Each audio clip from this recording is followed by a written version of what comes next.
Ya, kita buka aja dulu 2 Korintus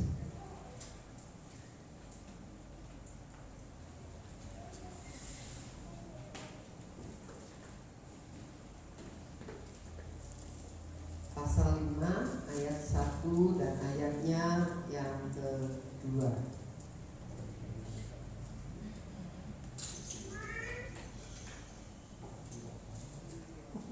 Perjalanan hidup kita berharga, ya. Amin. 2 Korintus 5 ayat 1 dan ayat yang kedua.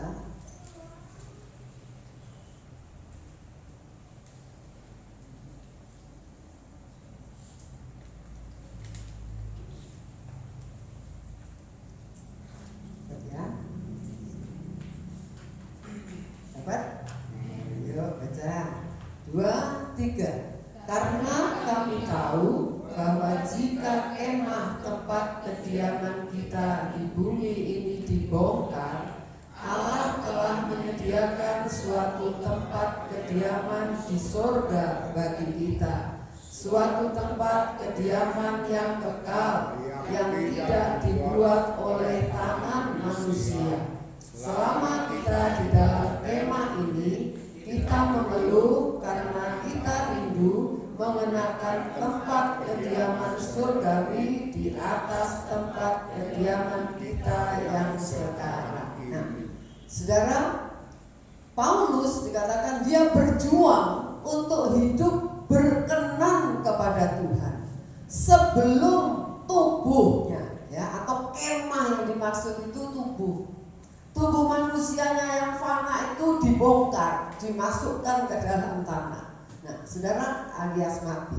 Saudara, jadi kita melihat, saudara, bahwa Allah dikatakan menyediakan suatu tempat kediaman di sorga bagi kita.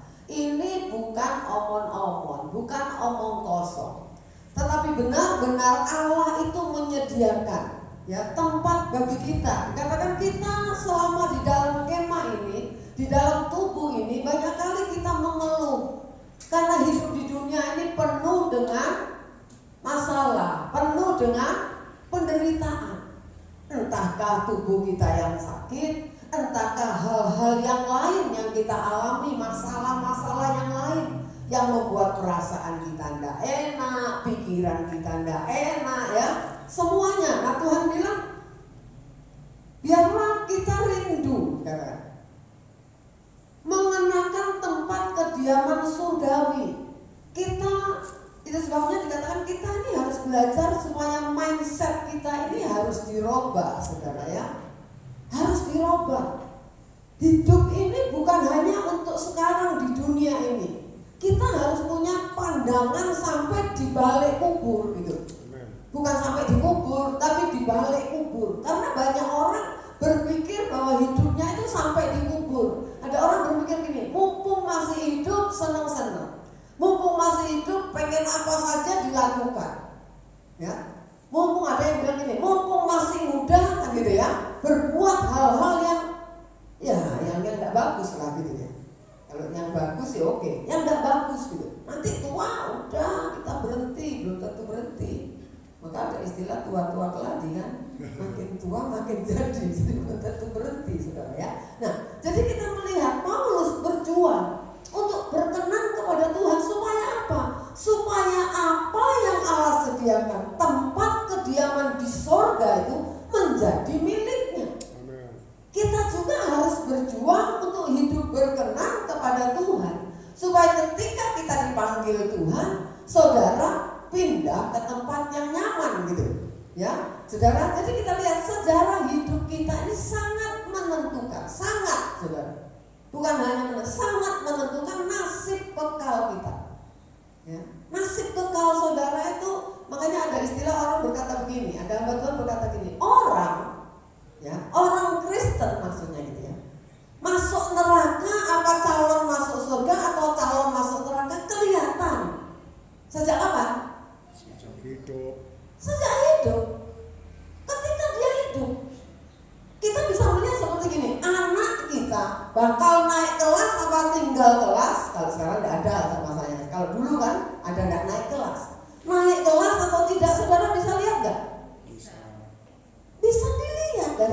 hobinya dia belajar, dari nilainya dia, kan gitu. Nah, nilainya jeblok-jeblok ya kita udah tahu lah bakal gak naik gitu.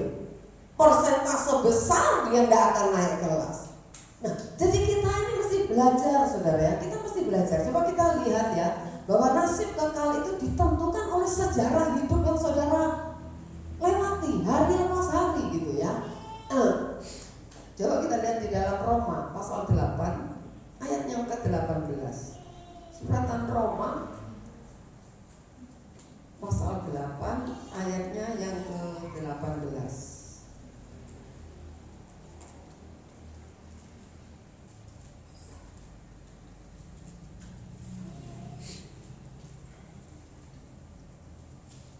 Apa? Ya. Kita baca 2, 3. Sebab aku yakin bahwa penderitaan zaman sekarang ini tidak dapat dibandingkan dengan kemuliaan yang akan dinyatakan kepada kita. Memang kita tidak melihat secara kasat mata. Itu sebabnya firman Tuhan katakan apa?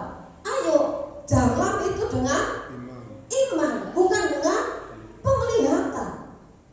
Kenapa orang banyak kali bimbang? Karena belum lihat gitu. Kalau belum lihat, tidak mau percaya. Ya itu kan katanya, ya kalau iya kalau enggak. Ya kalau iya kalau enggak gitu. Dibalik, ya kalau enggak kalau iya. Sekarang orang berpikir lah kalau iya, kalau surga itu memang ada, kalau neraka itu memang ada, gimana kamu? Kalau enggak ada kan tidak ada masalah gitu. Tapi kalau ada gimana? Gitu ya saudara. Nah, penderitaan dikatakan yang kita alami sekarang ini tidak dapat dibandingkan dengan kemuliaan yang akan dinyatakan kelak. Dengan kata lain, hidup kita ini, perbandingan hidup kita ini kalau dibandingkan, katakanlah manusia hidup 70 sampai 100 tahun itu udah langka saudara. Orang nyampe 70 aja sudah hebat termasuk gitu ya.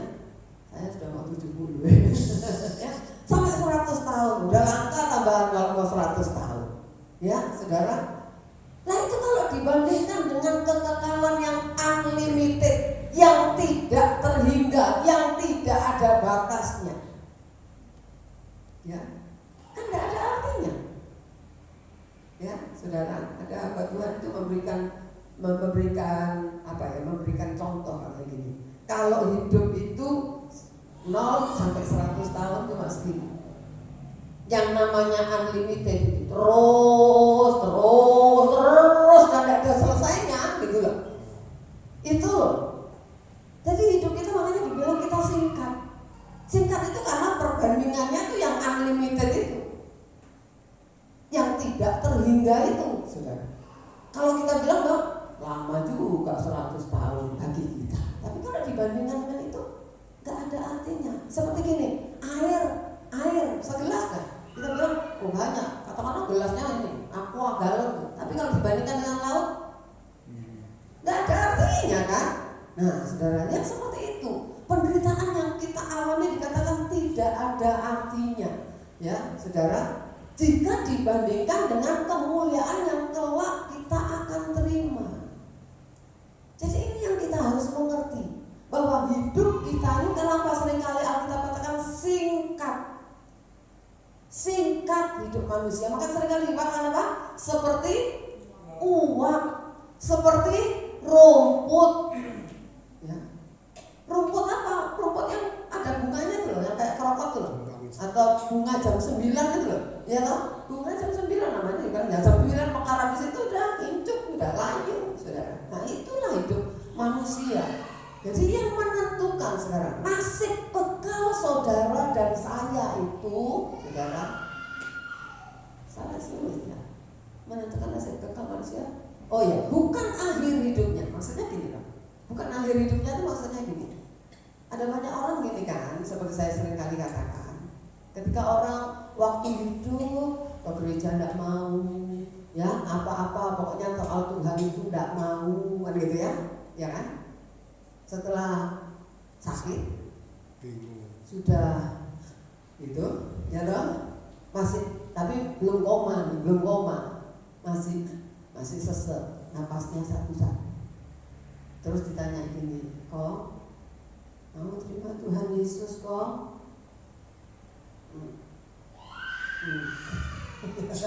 Ya kan? Gak bisa lagi jawab gini, saudara. Nanti gini, orang seperti saya katakan, kalau sakitnya sudah parah, itu banyakan ditawari apa saja mau. Nggak percaya? Saya sudah ngalami kan, waktu saya sakit kaki, kan kepengen sembuh, betul nggak? Tante, minum ini tante, tak minum.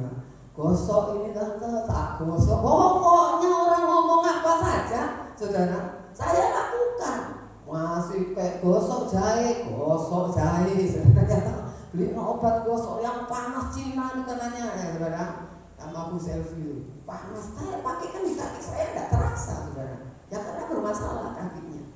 Pokoknya semua ada. Karena apa? Pengen sembuh. Ya, saudara. Apalagi kalau orang sudah tidak berdaya, saudara. Jawabannya kebanyakan iya. Jarang banyak yang jawab enggak. Kong mau terima Tuhan Yesus, masuk surga kong, minta ampun ya kong ya, doa ya kong ya. Waktu itu gereja ngapain gereja? Gua sudah baik kok. Nggak mau, saudara. Nah, jadi kalau ketika orang berdoa, amin pas menghadap Yang Maha Kuasa, apa kata keluarga? Ayo, yang ngomong saudara dengar, apa kata keluarga? Puji Tuhan, engkau terima Tuhan Yesus. Oh iya. Apa cukup dengan manduk terima Tuhan Yesus? Saudara aja bolak-balik manduk belum tentu terima, betul nggak? Iya kan? Iya nggak? Kadang-kadang kita dengar firman katanya manusia, kadang-kadang kita nggak percaya, masih ragu-ragu, masih nolak katanya gitu, ya kan? Masih, oh iya gitu, apa iya? Ya, engkau tempat persembunyianku, pertolonganku, perlindungan ketika ada masalah. Belum tentu nyanyian itu menjadi rema di dalam hidup kita, betul? Iya, saudara. Kadang-kadang ragu mana perlindungan Tuhan. Saudara, jadi kita melihat yang menentukan nasib kekal manusia, semua manusia, bukan akhir hidupnya, tapi sepanjang perjalanan hidupnya. Sepanjang perjalanan, seperti saya katakan, kalau anak sekolah, ketika dia masuk satu SMP berkatakan itu, sepanjang perjalanan hidupnya ini loh, sebagai pelajar yang bagaimana ini loh menentukan nilai dia bagus apa enggak, menentukan dia lulus dengan prestasi atau enggak, atau cuma lolos kan itu. Sepanjangnya, saudara, hidup itu ya sama dengan seperti itu, ya saudara. Perjalanan hidup kita seperti kita itu nabung, ya kan?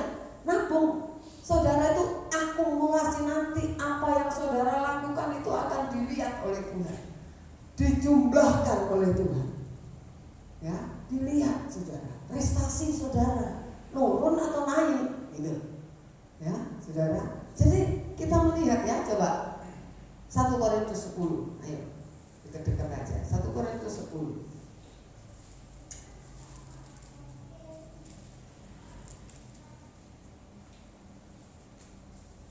ayat yang ke-11 dan ayat yang ke-12.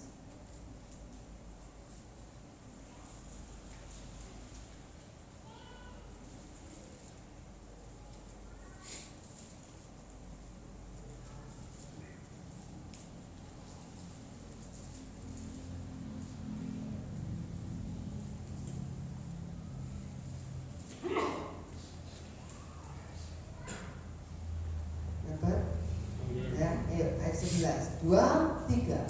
Semuanya ini telah menimpa mereka sebagai contoh yang dituliskan untuk menjadi peringatan bagi kita yang hidup pada waktu di mana zaman akhir telah tiba. Sebab itu, siapa yang menyangka bahwa ia teguh berdiri, hati-hatilah supaya ia jangan jatuh. Nah, Firman Tuhan katakan, kalau saudara baca Israel sebagai suatu peringatan, saudara. Kita tahu kisah itu bahwa sebagian besar dari mereka tewas di padang belantara, tidak masuk tanah Kanaan. Yang umur 20 tahun ke atas yang masuk cuma 2 orang. Bayangin, itu jutaan loh yang keluar itu. Yang masuk generasi itu cuma 2 orang, Yosua dan Kaleb. Nah, saudara, dikatakan apa? Semua itu menimpa mereka sebagai contoh. Contoh bukan untuk dicontoh, tapi dikatakan ditulis untuk jadi peringatan. Misalnya kita bilang sama anak, tuh hati-hati kalau begal tuh, lihat kena narkoba, masuk penjara. Nah, bukan untuk dicontoh, kita ngasih tahu, peringatan. Kalau punya teman milih, jangan sembarang teman. Kalau apalagi bersahabat, gitu ya, itu peringatan. Nah, katakan apa? Sebab itu siapa yang menyangka bahwa ia teguh berdiri, hati-hatilah supaya ia jangan jatuh. Ada banyak orang merasa dirinya kuat. Oh, kalau aku enggak mungkin gitu. Enggak mungkin terpengaruh, enggak mungkin. Firman Tuhan bilang pergaulan yang buruk atau jahat merusak kebiasaan, kelakuan yang baik. Cepat atau lambat akan meresap, saudara. Akan masuk kepada kita. Kenal sih oke, kenal itu sama siapa saja, boleh. Tapi kalau teman dekat, kemana bareng kelompok itu, kita mesti hati-hati. Kita mesti lihat siapa teman kita. Ya, dikatakan ada banyak orang menyangka dirinya, oh kalau aku enggak mungkin jatuh. Dikatakan hati-hati, jangan-jangan kamu nanti jatuh, saudara. Jadi kita mesti belajar ya, setiap peristiwa di dalam hidup kita, saudara, itu alat Tuhan, saudara.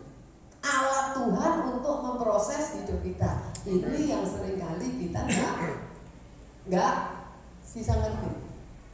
Dan nggak ngerti, bukan cuma nggak bisa ngerti, nggak ngerti.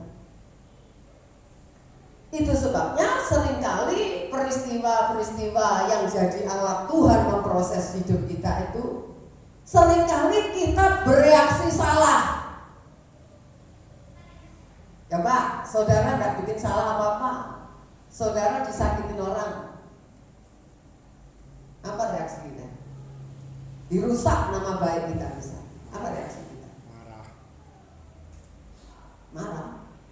Kan lupa kalau itu alat Tuhan. Halo, termasuk saya seringkali lupa semua. Enggak.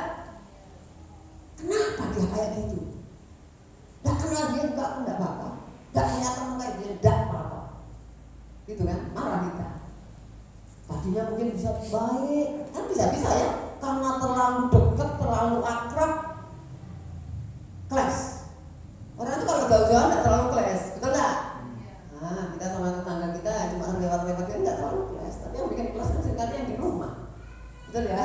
Yang dekat, gitu.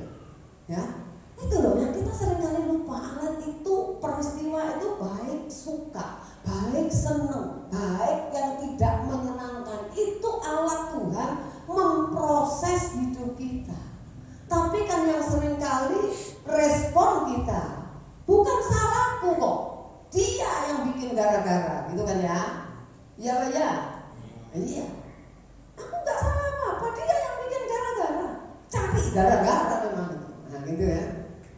Saudara, kita nggak bisa begini kan, Tuhan, kenapa sih sahabatku itu kok berbuat begitu sama aku ya?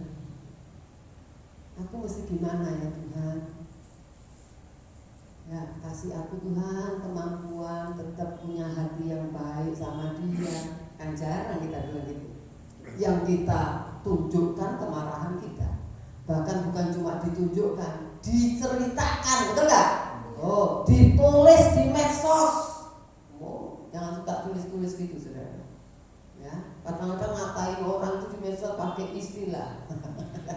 Dasar, ya betul ya. Orang nggak tahu diri, kan nggak tahu siapa itu. Kalau segini, kamu kok nulis gitu? Emangnya aku nulis namamu? Loh, bukan gitu ya? Ya, saudara. Kita belajar sebetulnya. Ya, peristiwa itu proses apapun. Mau seneng kita kadang-kadang dibikin seneng. Orang bisa lupa loh sama Tuhan, betul nggak? Susah pun orang bisa lupa juga sama Tuhan. Ya wes, hidup jadi Kristen enak wes, maka susah, gitu kan? Nah, nggak mau kan? Oh seneng, nah lupa juga saudara, ya sibuk ngurusi senengnya itu, ngikuti senengnya. Nah, jadi kita mesti hati-hati, ya. Itu sebabnya ini Efesus 5 ayat yang sering kali kita baca, Efesus pasal 5 ayat 15 sampai 17. Saya baca ya, Efesus pasal 5 ayat 15 sampai ayat 17.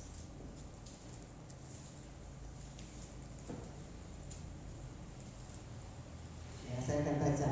Karena itu perhatikanlah dengan saksama bagaimana kamu hidup. Siapa yang disuruh perhatikan? Kita. Tapi kalau kita suka perhatikan siapa? Orang, saudara ya. Sampai kita nggak tahu salah kita karena kebanyakan lihat orang, gitu ya. Nah, karena itu perhatikanlah dengan saksama bagaimana kamu hidup. Jangan seperti orang bebal, tapi seperti orang arif, ya. Nah, kemudian pergunakanlah waktu yang ada, karena hari-hari ini adalah jahat, ya. Saudara, ayat 17. Sebab itu janganlah kamu bodoh, tapi usahakanlah supaya kamu mengerti kehendak Tuhan. Yang disuruh Tuhan itu introspeksi, bukan ekstrospeksi, ya. Intro, saudara, ya, ke dalam ini loh. Duh, aku ini apa ya? Maka saya pernah katakan kan, coba tanya orang terdekat. Kalau yang punya pacar, tanya sama pacarnya, kamu lihat aku itu gimana? Apa sih hal yang buruk dari aku? Loh, kadang-kadang kita nggak ngerti, saudara, betul ya? Kita tuh ya itu karena kebanyakan lihat orang, lihat dirinya sendiri itu. Makanya kalau di Banyuwangi itu aneh, kalau ngoco, ya ngoco, jadi ngoco, ya ngoco gitu ya, saudara. Maksudnya awakmu dewek itu kelihatan gitu ya. Nah, saudara, kita lihat disuruh introspeksi supaya ngerti apa yang Tuhan kehendaki. Kalau sudah ngerti, itu yang Tuhan mau kita kerjakan. Kan gitu. Udah ngerti, itu loh yang Tuhan mau kita kerjakan. Sebab dikatakan sebab waktu hidup kita setiap hari itu terus bertambah, ya. Oh, berkurang, ya. Terus berkurang, every day, every time, sudah kurang terus, ya. Bukan tambah, meskipun nyanyi panjang umurnya, mestinya enggak. Makin pendek umurnya, itu sebetulnya makin pendek, saudara ya. Ya, saudara, kita lihat ya, setiap hari terus berkurang waktu kita itu sebabnya, saudara, ya. Jangan sombong, ojo sombong, ya. Ada sanja atau apa di puisi ya? Aku ingin hidup 1000 tahun. Betul yang nulis 1000 tahun? Enggak, mati muda, ya. Hidup kepengen sih, pengen gitu loh, ya. Tapi ada juga orang yang pengen mati, bukan pengen hidup 1000 tahun. Ada enggak? Ada, ya. Ada, saudara. Entah karena penderitaan, entah karena apa. Bahkan yang tua, panjang umur, itu pengen mati. Minta didoakan apa, Oma? Saya mau mati saja gitu loh, ya loh, saudara. Udah bosan cuma diranjang aja. Semua diladeni orang. Itulah kepengen mati, betul nggak? Buat apa hidup seperti itu? Bikin orang susah, dia sendiri susah gitu. Nggak bisa menikmati hidup kan juga. Jadi kita itu jangan sombong, saudara ya. Jangan ada sampai di antara kita merasa nggak butuh Tuhan. Saudara harus ngerti, Tuhan itu punya kurikulum masing-masing buat saudara. Kalau pelajaran di sekolah kan kurikulum anak semua itu sama, tapi Tuhan enggak. Itu istimewanya Tuhan. Karena karakter saudara masing-masing beda. Tuh. Yang saudara alami masing-masing beda. Sama-sama kita punya suami beda, urusannya beda-beda, betul nggak?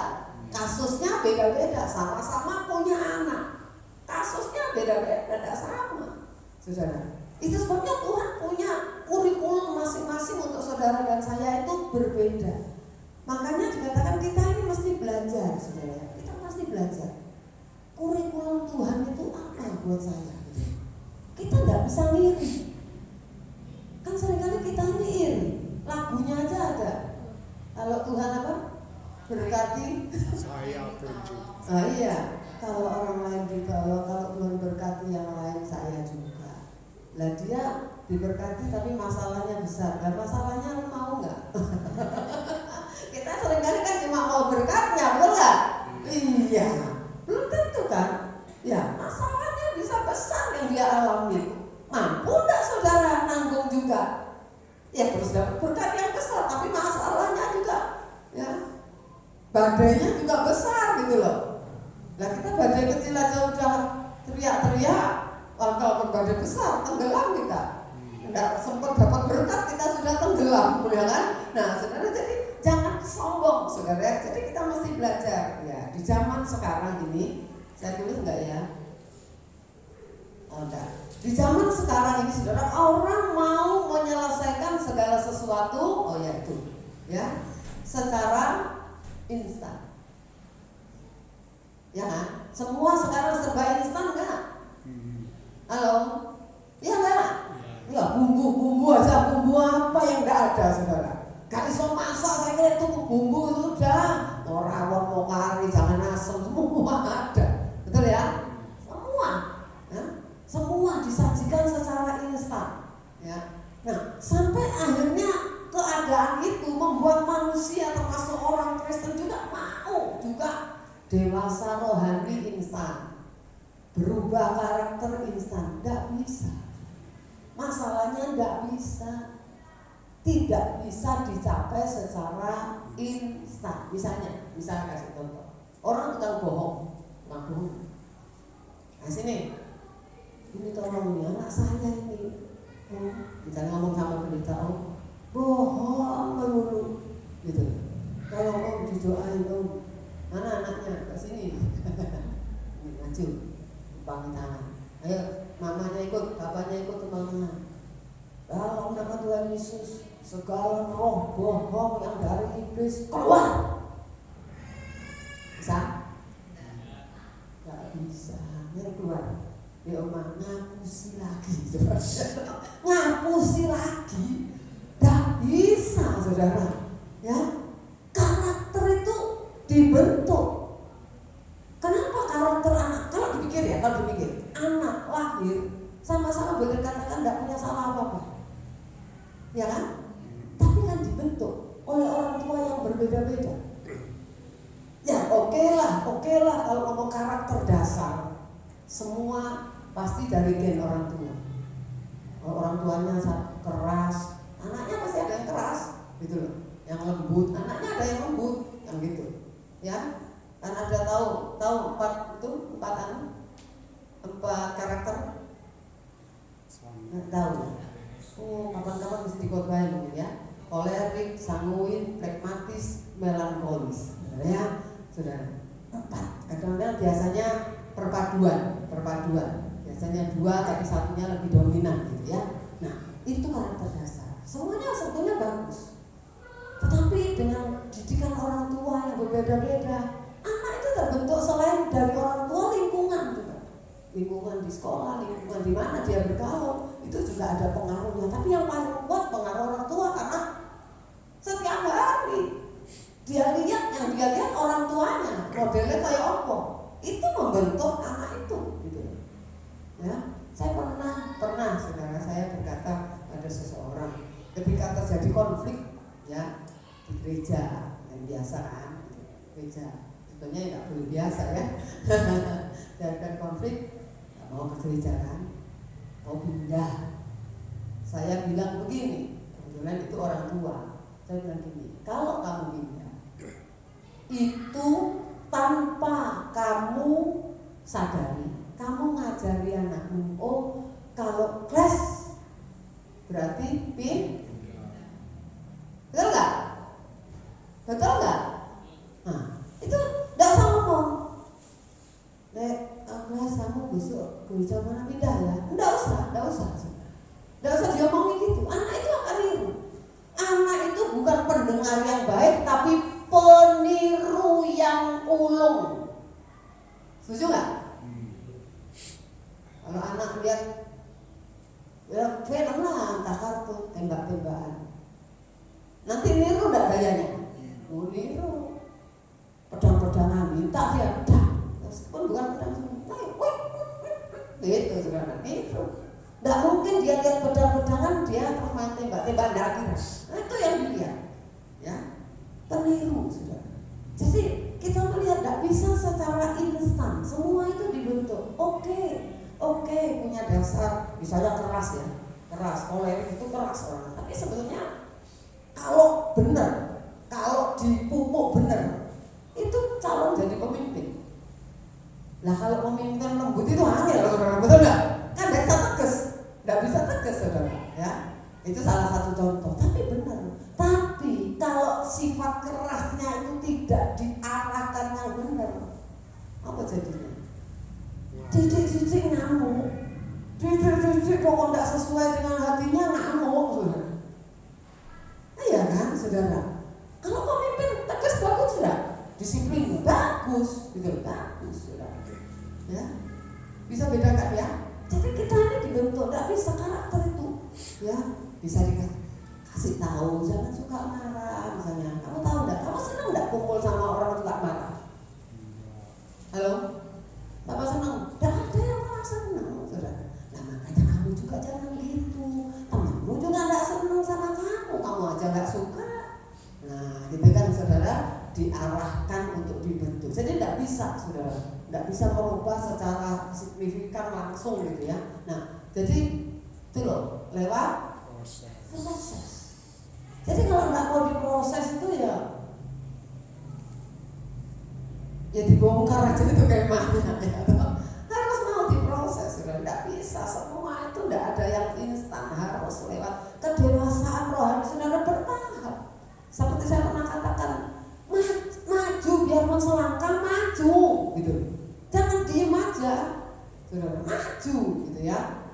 Nah, saudara, dengan kata lain ada perubahan gitu loh, supaya orang gini loh, kamu beda ya, tak lihat kamu beda loh setahun yang lalu sama sekarang, gitu kan ya. Kamu beda loh 5 tahun yang lalu. Jangan bedanya itu tambah jelek, saudara. Kamu beda. Saya pernah ngomong sama seseorang, dulu saya lihat engkau ini paling sabar dari seluruh jemaat GPGI Ebenezer. Tapi sekarang kok takut saya.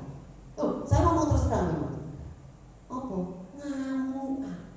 Didik ngamuk, telah didik ngamuk, kok gak maju cepet ngamuk, loh ngamuk terus ini piye toh? Padahal saya memuji kok ini paling sabar loh.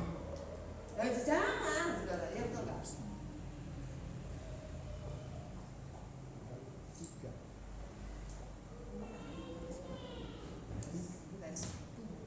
Tes. Jadi jangan begitu, saudara. Berubah itu yang positif, saudara.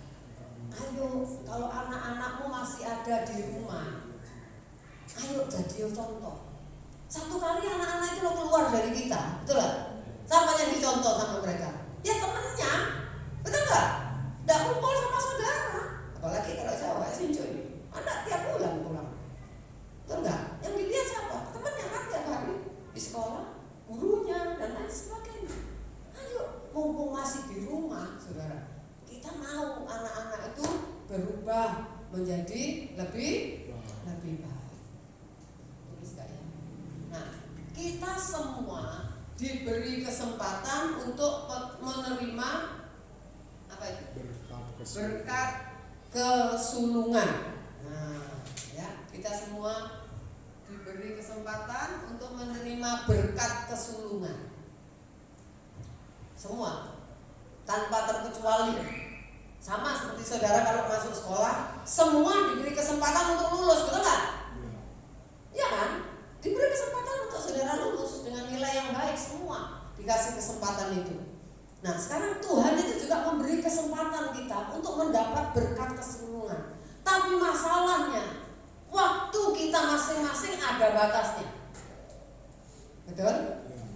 Umur kita kan nggak sama, berarti kan ada batas masing-masing. Seperti anak sekolah, ya anak sekolah. Saya nggak tahu. Ada kalau sekarang masalahnya kalau ngomong sekolah zaman dulu deh, ya zaman dulu deh. Kalau nggak naik kelas, misalnya 2 tahun nggak naik kelas, tahun ketiga harus out. Gitu loh, harus out dari sekolah itu. Entah kamu mau sekolah di mana. Itu kan ada batas. Nah kita ini juga.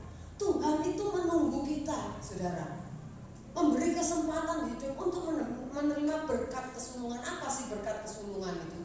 Ini loh, kesempatan. Saudara hidup dikasih kesempatan. Saudara diberi potensi, kemampuan untuk menjadi serupa dengan Tuhan Yesus. Memiliki gambar diri sesuai dengan kehendak dan rancangan Bapa di surga. Saudara semua tanpa terkecuali. Mau saudara tua, muda, miskin, kaya, setengah, semua dapat kesempatan. Tidak dibeda-bedakan, saudara ya.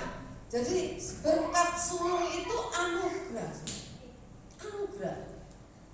Ya, diberikan, boleh katakan cuma-cuma kepada kita, ya, yang percaya. Untuk apa? Dimuliakan nantinya bersama dengan Tuhan Yesus. Tapi sayangnya tidak sedikit atau boleh katakan banyak orang Kristen yang menukar hak kesulungannya dengan sepiring makanan seperti Esau. Ya, seperti Esau. Saya ajak saudara lihat Kejadian 25 ayatnya yang ke-32. Mungkin nanti Papa boleh bantu lihat ayat itu, firman Allah yang hidup kalau tidak salah.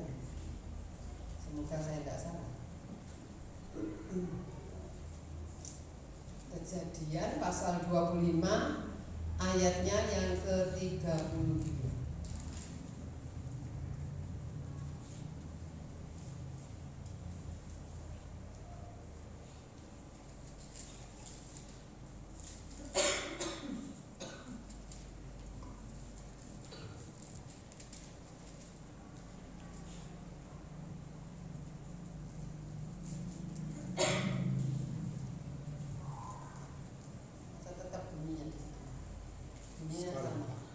Bunyinya sama enggak? Oh ya, ayat 32. Saudara ya, ayo baca. Pendek kok. 2, 3. Saul Esau, sebentar lagi aku akan mati. Apakah gunanya bagiku hak kesulungan itu? Yuk silakan Pak. Baca Pak. Esau yang menjawab nih, apabila orang hampir mati kelaparan, apa guna hak kesulungan baginya? Nah, katanya gitu. Nah, lebih balik lapar ya apa? Kan yang penting makan, hak kesulungan tidak penting gitu. Itu artinya gini loh, dia meremehkan, Esau benar-benar meremehkan hak kesulungannya. Saya mau tanya, sebetulnya dia tahu nggak? Tahu nggak? Tahu sudah. Apa sih istimewanya jadi anak sulung? Berkatnya itu 2 kali lipat dari anak-anak yang lain. Tahu itu. Dia tahu. Pasti tahu. Saudara ya, pasti tahu. Itu kan sudah jadi tradisi lah boleh dikatakan. Seperti misalnya, maaf ya, kalau orang tua yang tok gitu, yang dapat warisan cuma anak laki kalau dulu. Anak cewek enggak dapat. Kalau anaknya laki 1, jadi kena semua dia. Ceweknya 5, enggak ada gitu. Dulu ya, kalau sekarang mungkin sudah. Nah itu sudah mindset berubah, pokoknya namanya anak semua dapat, mau laki mau wedok banci juga dapat gitu kalau ada yang banci, ya kan, saudara. Nah ini Esau ini meremehkan sebenarnya. Lah wis buat apa hak kesulungan, tak urung ya aku mati kau hari ini gitu loh, pakai bahasanya gitu, saudara. Nah kita sekarang kita tahu hak kesulungan itu apa? Kesempatan untuk saudara dan saya berubah, mencapai rancangan Tuhan yang semula, mencapai keserupaan dengan Tuhan Yesus. Memang kita tidak jadi setara dengan Tuhan Yesus, bukan. Tapi kita memiliki sifat-sifatnya Tuhan gitu loh di dalam hidup kita. Sifat-sifat yang tidak baik dari manusia ini diganti dengan sifatnya Tuhan gitu loh. Kita dikasih potensi untuk bisa mencapai itu, untuk bisa memiliki sifat yang seperti itu, saudara. Nah tapi Esau, saudara, dia makan buat apa? Ya seperti orang, katanya lapar kok, ya makanlah. Buat apa hak kesulungan? Nah sekarang orang, kalau hidup sekarang masuk Tuhan, dunia dong, duit dong, punya fasilitas dong, itu loh saudara. Kelaparannya orang itu kan itu, betul kan? Dengan ekonomi yang semakin sulit, semakin orang kejar itu. Saya ngomong dengan seseorang, ya saudara, saya katakan kita mesti hati-hati. Ya cuma di sini kita mesti hati-hati dengan sulitnya ekonomi. Hati-hati, jangan sampai kamu semakin tidak membutuhkan Tuhan karena kamu merasa lebih butuh uang. Ini kan gitu Esau itu, lebih butuh makan. Makan bicara apa? Kebutuhan kan, saudara. Bukan tidak boleh cari uang, kerja semakin keras, oke, gitu loh. Tapi saudara, jangan sampai saudara singkirkan Tuhan. Tuhan kan ngerti, karena seringkali kita itu yang nyuruh Tuhan ngerti. Tuhan kan ngerti, aku kan sulit, aku kan butuh duit. Tuhan kan ngerti, iya ngerti. Kenapa kamu juga tidak mau minta tolong sama dia? Halo? Betul nggak? Kamu kerja, tapi minta tolong juga sama Tuhan. Tuhan aku yang kerja seperti ini, udah maksimal nih misalnya begitu. Ya Tuhan tolong apa lagi, aku tidak tahu, aku kasih aku hikmat misalnya gitu. Aku mesti tambah kerja apa misalnya gitu, yang tidak membuat aku tinggalkan jam ibadah, yang membuat aku gitu loh saudara. Jangan semakin saudara kikis hal-hal yang saudara harusnya berikan waktu untuk Tuhan. Itu yang salah gitu loh. Ya, coba kita baca ya ayat yang lain tentang Esau. Ibrani 12 ayat 16 dan 17. Ibrani pasal 12 ayat 16 dan 17.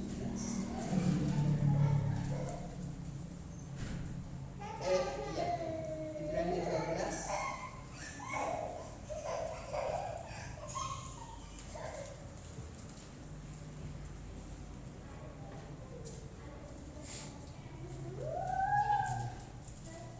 dapat ya? Yuk, 2, 3.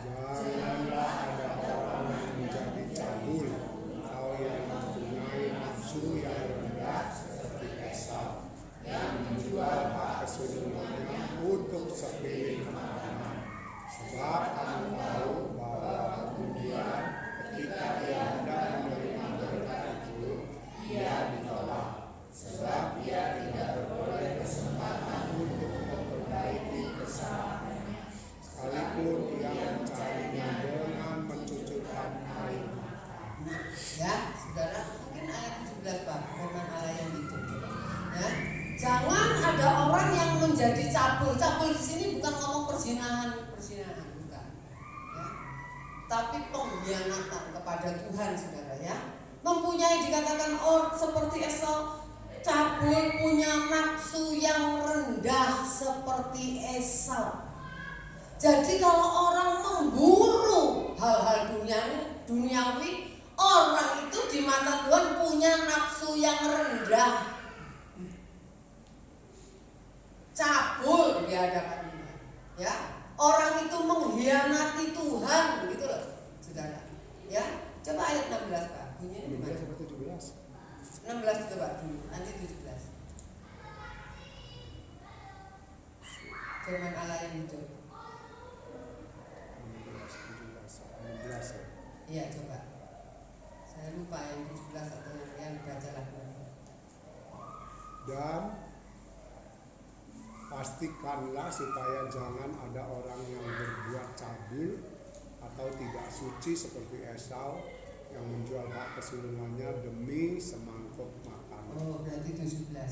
Ya, saudara, bahasanya bagus, saudara. Bahasa Alkitab terjemahan firman Allah yang hidup itu. Sebab kamu tahu bahwa di kemudian hari ketika Esau menginginkan warisan berkat itu, ia ditolak dan tidak ada lagi kesempatan untuk bertobat sekalipun ia mencarinya dengan mencucurkan air mata. Nah, saudara, ketika dia sadar berkat kesulungannya diambil oleh adiknya yaitu Yakub, ya datang kemudian kan, setelah adiknya pergi dia datang kemudian.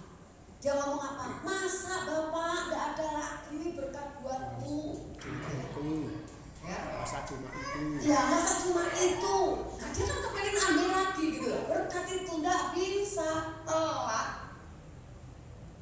Saudara dan saya, setiap kita dikasih kesempatan, dikasih potensi untuk mencapai keserupaan dengan Tuhan Yesus, untuk mencapai rancangan Allah yang semula.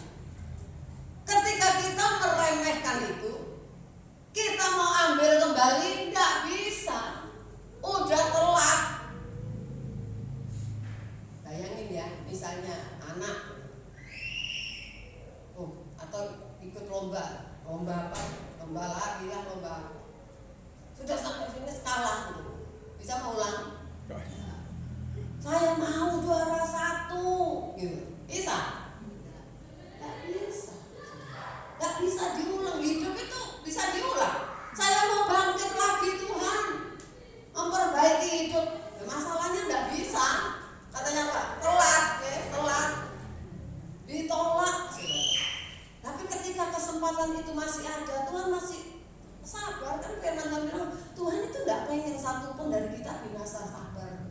Ya wes kanteni, ya kanteni. Tapi kan namanya panjang sabar. Kalau kasih tetap kasih, tapi panjang sabar. Dengan kata lain, ada ujungnya. Jadi kita yuk belajar ya. Sebab apa? Orang-orang yang demikian itu akan menyesal. Coba seperti saya bilang itu. Misalnya tadinya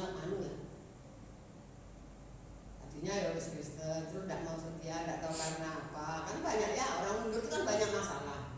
Ya, persoalannya, alasannya itu banyak. Terus mundur. Terus udah Tuhan, saya mau aktif lagi. Mau apa? Aktifnya mau apa coba? Jalan aja sudah gini, aktif. Minta dituntun orang. Saya mau main musik lagi, bilang ini tangannya ya apa mau main musik? Iya jajali. Ya kan? Apa udah ngomong telat? Betul nggak? Telat om gitu. Ya betul ya. Apalagi udah sudah gini. Tahu gini apa itu?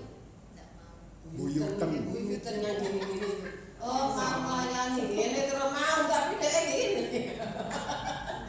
Saya mau, masa dia gini-gini. Mau itu katanya pakai kepala saudara. Oh mau, jadi pendoa. Mau kok gini om. Ya jadi saudara yuk kita belajar ya. Karena suatu hari orang-orang yang meremehkan Tuhan, yang tidak mau menghargai kesempatan, potensi yang Tuhan kasih, itu saudara suatu hari tidak akan punya kesempatan memperbaiki diri. Ya, ada tidak orang betul-betul kehilangan waktu untuk memperbaiki diri? Banyak.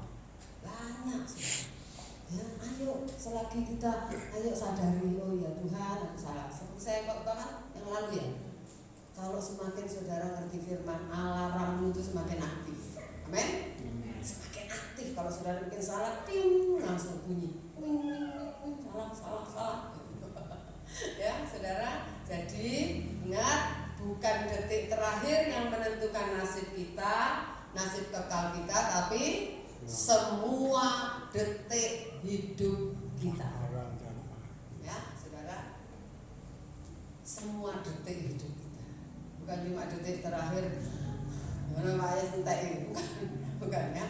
Ya, mentang-mentang matinya misalnya ngeblaknya di gereja, pasti masuk surga. Mentang-mentang pas khotbah ngeblak, masuk surga? Belum tentu juga, saudara. Ya, tidak menentukan itu, betul nggak? Saudara ngeblak di mana saja, ngeblak di kasur juga bisa masuk surga. Tidak nunggu ngeblak di gereja baru masuk surga. Amin. Ya, saudara. Jadi ayo kita jadikan setiap detik kita bernilai, ya, supaya hidup kita berkenan di hadapan Tuhan, ya, dengan berkati kita.